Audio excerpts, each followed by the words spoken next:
কৃষক বাবার মেধাবী সন্তান অন্তশেখের স্বপ্ন ছিল ইঞ্জিনিয়ার হয়ে ধরবেন পরিবারের হাল, করবেন দেশের সেবা। তবে ভাগ্যের নির্মম পরিহাসে সব স্বপ্নই ম্লান করে দিল মরণব্যাধি ক্যান্সার। হতদরিদ্র পরিবারের হওয়ায় এই মেধাবী শিক্ষার্থী অর্থাভাবে করাতে পারছেন না প্রয়োজনীয় চিকিৎসাও।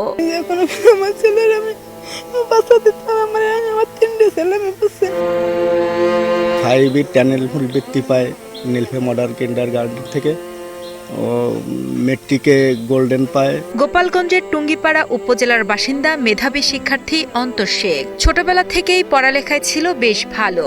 অভাব অনটনের সংসারে দারিদ্র্যকে হার মানিয়ে পঞ্চম শ্রেণীতে অর্জন করে ট্যালেন্ট পুলে বৃত্তি। এরপর ২০২৪ সালে এসএসসি পরীক্ষায় পায় গোল্ডেন এ প্লাস। স্বপ্ন ছিল বুয়েটে পড়াশোনা করে প্রকৌশলী হয়ে পরিবারের হাল ধরা এবং দেশের সেবায় নিজেকে নিয়োজিত করা।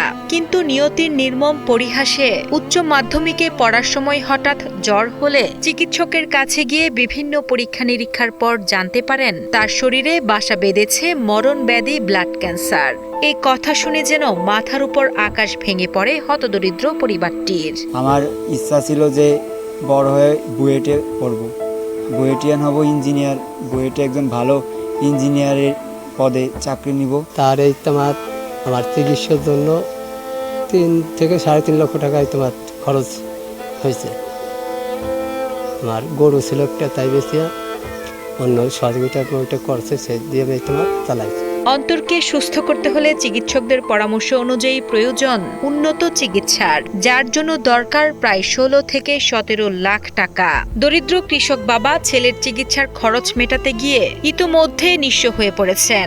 নিজে শেষ সম্বল গরু বিক্রি করে এবং মানুষের সহযোগিতায় এ পর্যন্ত প্রায় ৩.৫ লাখ টাকা ব্যয় করেছেন তিনি। কিন্তু এখন আর এই বিপুল অর্থের যোগান দেওয়া তার পক্ষে কোনোভাবেই সম্ভব নয়। তাই অন্তরকে সঠিক চিকিৎসা করিয়ে সুস্থ জীবনে ফিরিয়ে আনতে সরকার সহ সমাজের বিত্তবান ব্যক্তি ও হৃদয়বান মানুষদের কাছে আর্থিক সহযোগিতার জন্য আবেদন জানান অসহায় পরিবারটি। আমার ইচ্ছা অনেক বড় হবে, অনেক আশা আমার ছেলের। আমি আপনার কাছে বলবো, আমার ছেলের আশা, যেহেতু আমি গরিব মানুষ, ও তো বাঁচতে চাই, আপনার যে কোনো দিন আমার ছেলের একটু সাহায্য করেন। সমাজের বিত্তবান মানুষ যদি আমার পাশে একটু দাঁড়ায় তাহলে আমার অনেক উপকার হয়। অন্তরের এমন করুণ অবস্থা দেখে ব্যথিত তার সহপাঠী ও প্রতিবেশীরা।